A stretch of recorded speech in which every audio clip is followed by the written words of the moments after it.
네. 할렐루야.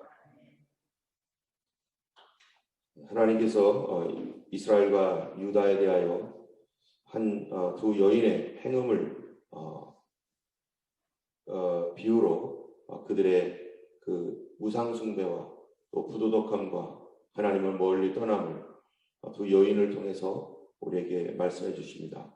그것이 오홀라와 오홀리바의 이 행음이 바로 이스라엘 유다의 우상 숭배와 하나님을 떠난 그런 주님의 신부요 주님의 아내였던 그들이 호세아의 아내처럼 고멜과 같이 어떻게 하나님의 사랑을 버리고 떠나고 있는지, 그로 말미암아 어떤 결과를 받는지 우리에게 말해주는 것입니다. 오늘 하나님의 말씀이 한 어머니의 두 여인이 있는데 이 여인은 한 어머니에게 나왔다. 그것이 바로 이제 이스라엘과 유다가 같은 민족이라는 것이죠. 아브라함으로부터 시작되어서 하나님께서 드디어 이 두 장성하기까지, 두 나라가 되기까지 하나님께서 그들을 이끌어 가시고 인도하였습니다. 그런데 3절에 보면은 그들이 애굽에서 행함하되 어렸을 때 행함하여, 이들이 애굽에서 행함했다고요. 이들이 언제 애굽에 있었습니까? 바로 400년 동안 그들이 요셉 이후에 400년 동안 이집트 땅에 살면서 그들이 어떤 삶을 살았는지 하나님이 알고 있어요. 비록 아브라함의 후손이지만 400년 동안 그곳에 살면서 하나님의 신앙, 아브라함이 주었던 아브라함, 이삭, 야곱, 요셉, 이러한 그들의 조상들이 가지고 있었던 우리 하나님에 대한 믿음을 어떻게 했습니까? 다 저버렸습니다. 다 잃어버렸습니다. 그리고 애굽 땅에 살면서 평안하게 지내는 동안에 요셉이 있었던 요셉이 총리로 있고 그 이후에 요셉이 총리의 영향이 계속해서 이어지며 그 후손에게 이어져 갔었을 때 그들은 그 땅에서 고센 땅 그곳에서 편안하게 참 살만하다, 너무 좋다 하면서 살았었습니다. 그러면서 그들이 애굽의 우상들, 그들이 가지고 있는 그 우상 문화와 함께 휩쓸려서 그 안에서 그들의 신들을 섬기며 이렇게 행음하는 그런 일들을 하고 있었습니다. 그러다가 왕조가 바뀌면서 이 요셉의 후광에 의해서 그래도 보호를 받던 그 이스라엘 사람들이 한순간에 이제 원수가 되어버렸고, 그래서 이스라엘이 그때부터 거기서 고통을 받으면서 새로운 왕조에 의해서 거의 반역의 수준의 이 사람이 되었기 때문에, 그 민족이 되었기 때문에 노예로 전락해서 그때부터 이 강제 노동에 시달리고 고통을 받게 되었으니까 그제서야 자기들의 조상이 하나님을 찾고 부르짖고 도와달라고 하면서도 여전히 애굽의 신들을 섬기고 있었던 그런 상황이었습니다. 그래서 이스라엘은 처음부터 아브라함이 그랬던 것처럼 아브라함도 갈대아 땅에서 우상 숭배하면서 그런 우상 장사했던 그곳에서 나온 사람이었고, 그리고 하나님을 믿고 그 아브라함, 이삭, 야곱, 요셉까지 다 내려갔지만 여전히 가나안 땅에서 또 그들은 이집트에서 이집트 우상을 섬기는 그러한 사람이었는데, 거기에서 이제 하나님께서 나와서 가나안 땅으로 들여보냈더니 거기서 하나님을 잘 섬기도록 했지만 그 가나안 땅에서 그들은 가나안 족속과 섞이고 가나안 족속의 그 신들을 숭배하고, 그래서 자기들이 심판했던 그 신들, 자기들이 부서뜨렸던 바알과 아세라 이런 것들을 다시 자기 손으로 세우고 거기에 절하는 그런 일들을 하게 되는 것입니다. 이스라엘 백성들이 이집트 땅에서 있었을 때 그 고통과 괴로움에서 하나님이 그들을 불쌍히 여겨서 건져내어서 그들을 새로운 땅 가나안 땅으로 보냈는데, 그런데 이 가나안 땅은 젖과 꿀이 흐르는 땅, 주님의 눈이 항상 그곳에 고정되어 있는 땅, 너무너무 하나님의 은혜가 넘치는 땅, 그 땅에 그러한 그 땅을 그들에게 소유로 주셨는데, 그런데 하나님께서 주셨던 그 땅 주변에는 어떤 족속들이 있는 거예요? 아몬 족속, 모압 족속, 또 아모리 족속, 이렇게 그 주변에 그런 많은 족속들이 있고, 그 더 너머에서는 아람도 있고 아수르도 있고 저쪽에 바벨론도 있고. 근데 이 땅은 너무나 중요한 땅이었기 때문에 왕의 대로가 있고 해변길이 있고 해가지고 이쪽에 있는 그 중동 지역에 있는 나라들이 그 당시에 문화가 발달한 곳 이집트 쪽으로 가려면은 저쪽 이 유럽 쪽에는 아직 사람들이 제대로 깨어있지도 못한 그런 상태죠. 그 당시에 세계의 중심은 바로 아프리카와 이 중동 지역이었는데 여기로 왔다 갔다 교육을 하려면은 반드시 가나안 땅, 이스라엘이 잡고 있는 그 땅을 통과를 해야 되는 거예요.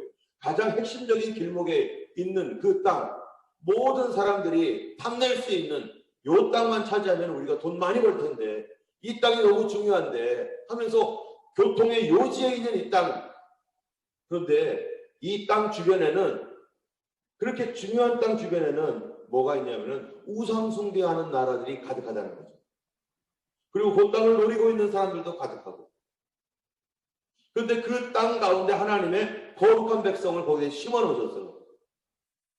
그래서 하나님을 믿는 백성들이 모든 세상 가운데서 어떻게 살고 있는지, 얼마나 거룩한지, 어떤 민족인지를 하나님 보여주고자 그들을 거기다 세워놓으셨는데, 그런데 그들이 어떻게 변했어요?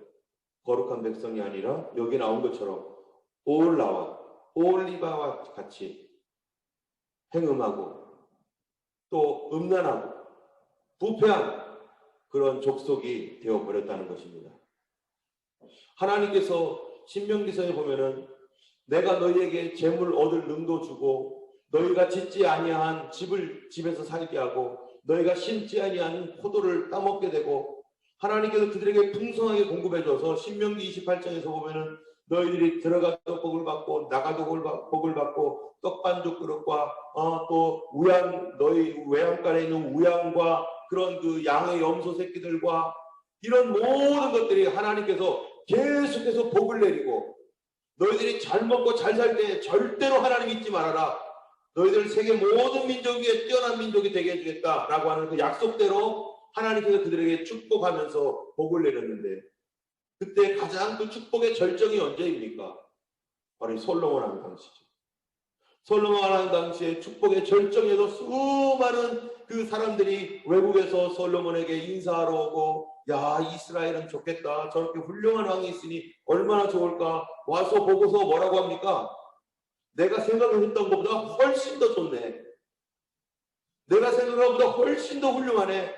이러면서 이스라엘을 칭송하고 이스라엘의 하나님을 찬양했던 그런 민족. 그런데 그때부터 하나님께서 정말로 이 뭡니까 백향목이 광야에 뽕나무처럼 많게 해주시고 은은 취급하지도 않을 정도로 금들이 그렇게 가득한 그리고 상아로 만든 보좌가 있고 원숭이들이 거기서 뛰어놀고 있고 이 사자들을 막 그냥 세워놓고 가장 화려하고 가장 어마어마한 그러한 그 부를 누리고 있었던 이스라엘. 하나님께서 이렇게 쏟아부어줬던 이유가 뭡니까? 하나님 믿는 민족, 하나님을 경외했던 민족이 얼마나 잘 사는지, 얼마나 깨끗한 민족인지를 하나님이 보여주고자 하는 샘플로 하나님께서 그 민족을 선택을 하셨는데 바로 그 순간에 뭐가 생겼습니까? 솔로몬이 동시에 애굽의 공주와 결혼을 하고 주변에 있는 모압과 암몬, 이 주변에 있는 시돈 이런 곳에 있는 공주들과 정략 결혼을 하면서 주변에 있는 수많은 신들을 불러들이고 그리고 하나님의 성전 앞에다가 신당을 짓고 만신전을 짓고 거기서 자기도 가가지고 거기서 절해주고 하는 이런 악한 일을 하는 솔로몬. 이런 일들로 인해서 이스라엘이 파괴되고 그들의 신앙이 무너지게 되었어요. 이거를 볼 때 우리가 하나님께서 주신 축복은 동시에 뭐도 옵니까? 하나님께서 주신 축복은요, 동시에 유혹도 함께 옵니다. 그거를 통해서 내가 누구인지를 확실하게 알게 돼 있죠. 여러분 아이들이 또 어른들도 마찬가지지만 공부를 열심히 합니다. 공부를 굉장히 열심히 하는데요. 지금 HSC 시험 이제 다 치르고 이제 내년도 학생들은 또 이제 열심히 공부를 하는데 그런데 자기 실력이 어느 정도인지를 알려면 꼭 뭐를 해야 되죠? 공부만 열심히 하면 됩니까? 뭐 해야 되죠? 시험 치러야죠. 시험 치르지 않는 한 내 실력이 어느 정도인지 절대 모르죠. 그냥 열심히 공부해 뭘 아는 것 같고, 그리고 뭔가를 좀 대단하게 많이 알고 있다고 생각하는데 시험장에 딱 들어가면 진짜로 얼만큼 아는지, 진짜로 얼만큼 내가 실력이 있는지 드러나요. 내 스스로는 혼자 나는 공부 진짜 잘해. 나는 내 동생보다 훨씬 더 잘 알아. 우리 엄마 아빠보다 훨씬 더 잘 알아. 알긴 뭘 알아. 시험 쳐보면 20점, 30점 맞으면 머리 극적거리며 내 실력이 이거밖에 안 되고. 우리의 믿음이 어떤 것인지는 하나님이 어떻게 하면 알아요? 시험해보면 알아요. 내 믿음이 스스로 아무런 것도 없을 때 혼자 열심히 교회 나오고 또 뭐 이것도 하고 저것도 하고 뭐 다 하죠. 내 스스로 생각할 때는, 편안할 때는 나 믿음 좋은 것 같고, 가끔 가다가 새벽에도 나오고 또 예배 드릴 때 눈물도 흘리고 또 어쩔 때는 뭐 교회에서 이런 헌신도 하고 저런 헌신도 하는데, 그런데 하나님께서 확인해 보려고 시험거리를 하나 딱 두면 하나님이냐 세상이냐, 하나님이냐 내 평안에 있냐, 하나님이냐 돈이냐, 하나님이냐 아니면 다른 거냐, 이 둘 중에 갈등의 순간 내 일을 내려놓고 나의 유익을 내려놓고 내가 주님 따라가야죠. 내가 손해보더라도 주님의 일 먼저 하겠습니다. 그러면 이 모든 것 도와주신다고 했으니 내가 뒤에 있는 것 하나님께 맡기고 저 주님 따라가겠습니다. 먼저 주님 앞에 드리겠나이다. 이게 진짜 통과하는 거죠, 시험에. 그런데 많은 사람들이 이 시험에서 항상 뭐를 택해요? 하나님이 아니라 세상을 택하고 내 평안을 택하고 내 안위를 택하고, 하나님께서 주신 모든 축복과 은혜를 받을 때는 너무나 좋은데 이제 하나님께서 너 하나님 경외하라, 믿음으로 살아라 라고 하는 차원에서 하나님께서 시험을 주거나 유혹을 함께 주면 진짜 내 실력이 나타나는 겁니다. 나의 참된 실력은 항상 시험을 통해서 연단되게 되어 있죠. 이스라엘이요, 하나님의 그 많은 축복을 받으면서 그 교통의 요충지 거기에서 살다가 하나님께서 이제 그들이 그 축복을, 하나님 주신 축복을 계속해서 누리며 그 주변 강국들과 경쟁하고 이기고 승리하는 나라로 살기 위해서 하나님께서 무엇을 주셨을까요? 그 나라들을 다스리고 그 주변 국가를 다스리면서 그 조그만 나라가 하나님의 복을 누리기 위해서 하나님 주신 게 있어요. 그게 뭘까요? 돈을 주셨을까요? 군사력을 주셨을까요? 또는 이 많은 이 노예들을 주셨을까요? 그거 주신 게 아니라 뭐를 주신 줄 아세요? 따라하겠습니다. 유혹을 주셨습니다. 유혹을 주셨어요. 그들이 축복을 끝까지 누릴 수 있도록. 이게 뭔 소리입니까? 하나님께서 주신 은혜와 사랑과 축복을 영원히 누릴 수 있도록 하나님께서 그들에게 주신 게 바로 유혹이에요. 시험이에요. 하나님께서 아담과 하와를 창조하셨습니다.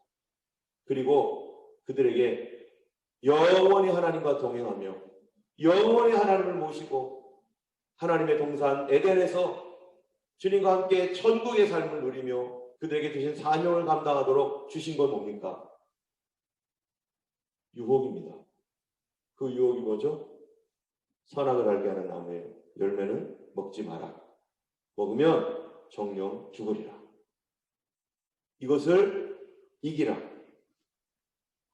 그것이 아무렇지도 않게 되도록, 그것이 너의 마음에 유혹이 되는 것이 아니라 그것이 이 내 삶 속에서 그 유혹을 이제는 완전히 짓밟아 버릴 수 있는 그러한 그 영성으로. 솔로몬에게는 뭡니까? 솔로몬에게도 마찬가지. 하나님께서 솔로몬에 그 엄청난 축복을 주셨는데 그때 그 축복이 솔로몬에게 동시에 유혹까지 함께 온 거죠. 무슨 유혹이요? 애굽의 공주 또는 저쪽에 있는 공주들과 더 결혼할까 말까, 내가 이거 더 얻을 수 있을 텐데, 이렇게 하면 더 평화로운 나라가 될 텐데, 주변 모든 나라들이 그 모든 나라들과 화평하면서 내 실력을 더 높일 수 있을 텐데라고 하는 이 유혹이 자꾸 손만 잡았다고 하면은 언제든지 올 수 있는 그런 유혹들이 있는데, 솔로몬이 그때 뭐 했어요? 손을 끊어야 되는데, 그걸 하지 않고 나 하나님만 바라보겠어 라고 그걸 끊어야 되는데, 그 끊으면 그게 뭐가 되는 겁니까? 그게 하나님의 축복을 더 충만하게 하고, 그거를 하지 않을 때 하나님의 더 강력한 보호를 받게 되고, 나의 신앙도 더 견고해지고 영적으로도 더욱 깨어나게 되는데, 그 축복을, 그 유혹을 내가 잡는 과정, 내가 끊고 그걸 이기는 그 과정이 우리의 신앙을 더욱 견고하게 하고 하나님의 은혜로도 풍성케 하는 그런 강력한 하나님의 축복인데도 불구하고, 그 축복의 시간을 자기는 거꾸로 만들어버렸어요. 가나안의 신들과 연합하게 되고, 주변 각국의 공주들을 데려와서 그 신들의 우상 앞에 절하게 하는 하나님의 축복이, 하나님께서 우리를 위하여 영원토록 하나님과 함께 누리며 정말로 복을 받으며 살라고 주셨던 유혹이 자기를 파괴하는 그런 것이 되었습니다. 그 유혹은 뭡니까? 내 눈에 끌리는 것이고, 내 마음에 끌리는 것이고, 내가 원하는 대로 하고 있는 거죠. 주께서 우리에게 계속해서 우리 하나님의 은혜의 평안함이 있을 때 주님께서 동시에 뭘 줘요? 반드시 유혹을 주십니다. 이기라고. 그러면 끝까지 갈 거라고. 그러나 그것이 나를 보호해 주는 것입니다. 나를 깨어있게 하고, 나로 하여금 싸우게 하고, 나로 하여금 끝까지 투쟁하게 하고. 이 땅에 많은 훌륭한 목사님들과 많은 훌륭한 사람들이 처음에는 무명이었다가 점점점 이름이 알려지고, 사람들과 더 많은 네트워크가 생기고, 더 많은 힘을 얻게 되고, 더 많은 권력을 얻을 수 있게 될 때, 더 많은 돈을 조금만 해도 더 얻을 수 있게 될 때, 그가 싸워야 될 게 뭡니까? 바로 더 유명해지는 것과 싸워야 되고, 더 교만해지는 것과 싸워야 되고, 더 부자가 되는 것과 싸워야 되고, 더 사람들이 알아주는 것과 싸워야 되고, 그런 가운데 그 싸움은 지속적으로 일어나지만, 그러나 그 싸움을 통해서 우리는 하나님의 은혜를 계속해서 누리고, 그 싸움에서, 그 유혹에서 내 손을 끊을 때 하나님과의 깊은 영적인 관계를 더욱 누리며 끝까지 하나님 나라에 가는 것이죠.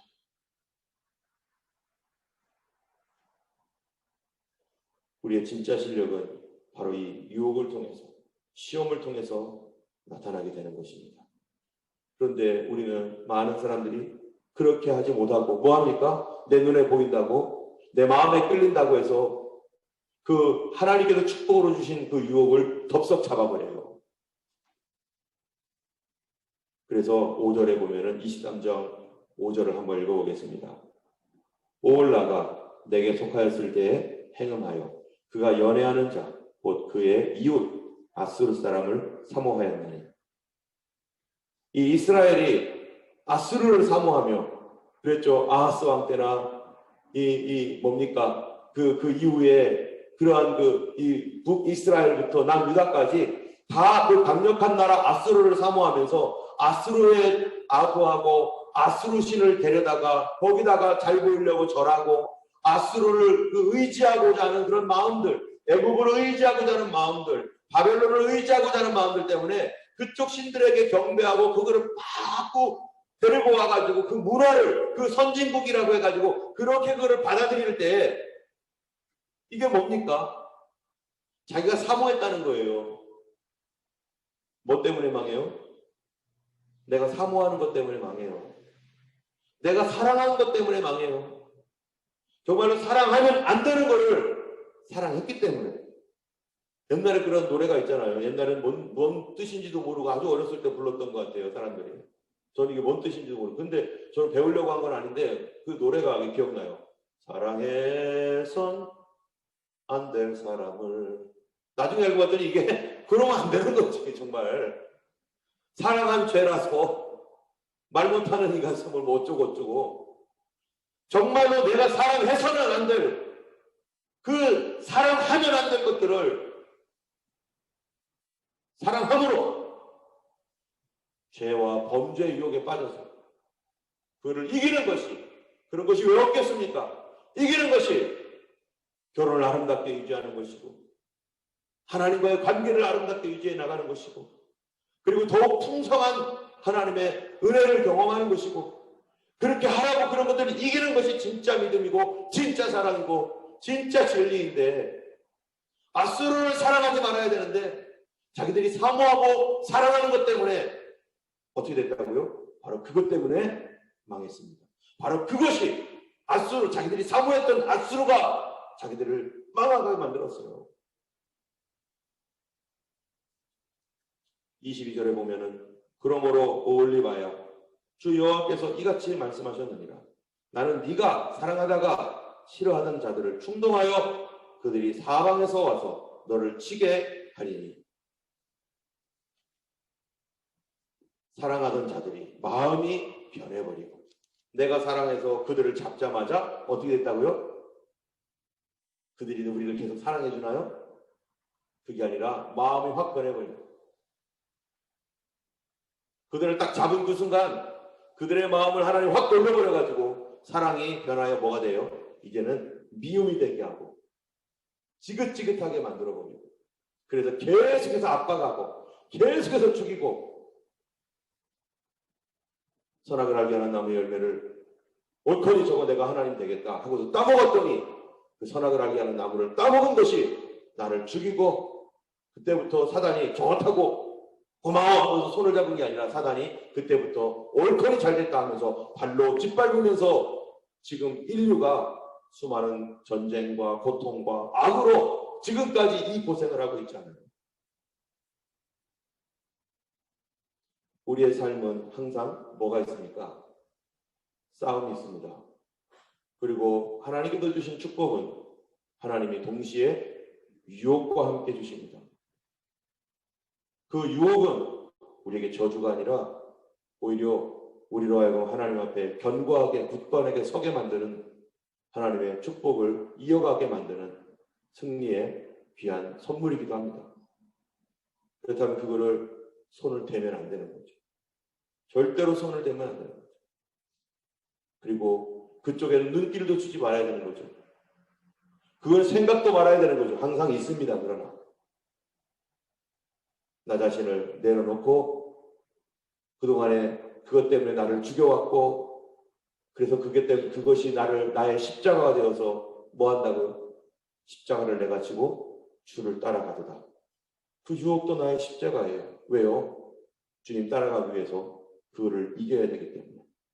주님을 더욱 순종하기 위해서 그거를 이기고 나가야 되기 때문에. 내가 손만 잡으면 내가 잡을 수 있는 위치에 있지만 내가 원하기만 하면 언제든지 잡을 수 있지만 그러나 나는 주님과의 관계 때문에 내 코앞에 있어도 나는 먹지 않고 나는 거들떠보지도 않고 나는 손 잡지 않고 난 예수님 따라가요. 동산 중앙에 언제든지 보이는 나무 언제든지 가면은 중앙이 가장 가깝죠. 거기에 선악과를 받아놓고 하나님께서 우리에게 축복을 명하셨습니다. 정말로 고귀한 신앙, 고귀한 믿음은 어떤 것입니까? 유혹을 다 이기는 믿음. 진짜 사랑은 어떠한 상황에서든지 이기는 믿음이 진짜 사랑 아니겠어요? 가짜는 언제든지 그런 것이 올 때 이것도 잡고 저것도 잡고 이것도 잡고 그게 가짜죠. 우리는 종이 한 장 차이밖에 안 됩니다. 나의 믿음이라는 것이 종이 한 장이에요. 내가 마음만 살짝 삐딱하게 먹으면 언제든지 쓰러질 수 있는 거예요. 우리는 연약한 존재예요. 그런데 이 연약한 존재에게 하나님께서 유혹을 앞에 놓으셔서 나로 강하게 만드시고 그거를 단련하게 하시고 진실과 정절과 정말로 이 깨끗함을 유지하는 삶이 무엇인지를 우리 하나님께서 우리 앞에 놓으셨습니다. 오늘 우리가 살아갈 때 우리가 받고 있는 놀라운 축복과 은혜와 번성과 또 우리 하나님께서 주신 그런 귀한 은혜들과 영적인 깨어남, 이런 모든 것들 가운데 숨어있는 우리의 유혹들, 시험들을 우리가 오늘도 예수 그리스도의 이름으로 이기고 우리가 앞으로 나아가야 될 것입니다. 주님, 이기게 해주시옵소서. 주님, 어느 누가 보장하겠나이까? 아무도 보장할 수 없습니다. 때문에 오늘도 무릎 꿇고 연약한 우리 자신이 하나님 도와주세요. 오늘도 예수님만 바라볼 수 있도록 도와주세요. 그러면서 오늘도 주 안에서 살아가시는 우리 모두가 되기를 예수님의 이름으로 축원합니다. 우리 함께 찬양.